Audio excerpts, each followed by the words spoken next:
अच्छा सुनो, सब्सक्राइब करते वक्त ना घंटी बजा देना ताकि जब मैं ऑनलाइन आऊँ तो तुम्हारे फोन की भी घंटी बजे। गाना रिकॉर्डिंग आशिक नरेश शिवहर, माँ सरस्वती रिकॉर्डिंग आशिक नरेश नई दिल्ली, आशिक नरेश डीजे।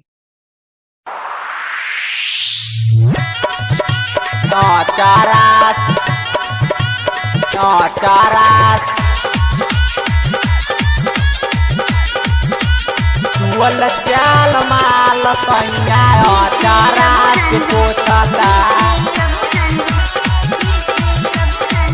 चारात पोछता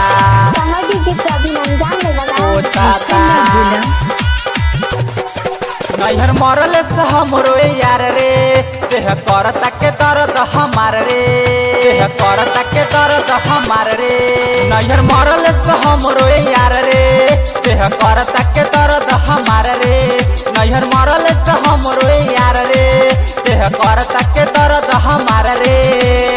कथी कही सखी दर्द कथी कही सखी दर्द नसे नसे टूटता चुअल चाल माल कैया चारात पोछता चुअल चाल माल कैया चारात पोछता चारात पोछता चारात पोछता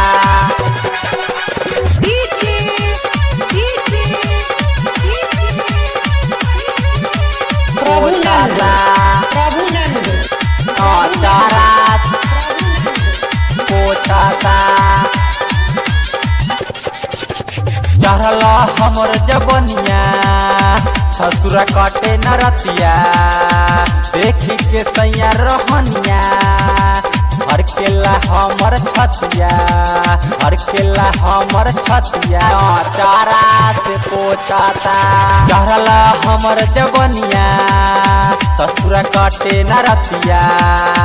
देखी के सैया रहनिया हर केला हमर छतिया यारवा के कोइल हमर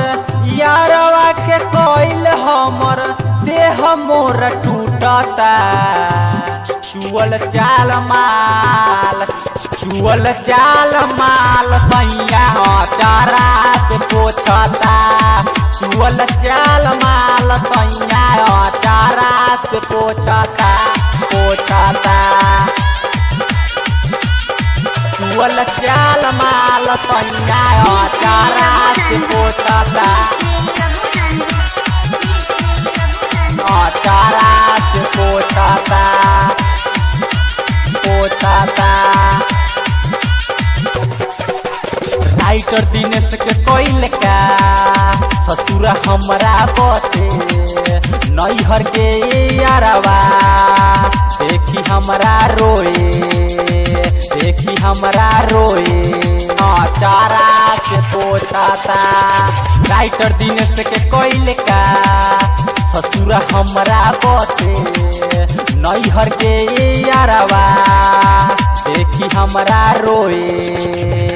आशिक नरेश के कोइल लइकाई खेलावता चुअल चाल माल सैया चारा में पोछता चुअल चाल माल सैया चारा में पोछता। भोजपुरी महफिल डिजिटल रिकॉर्डिंग स्टूडियो शिवहर 94 310 75 857।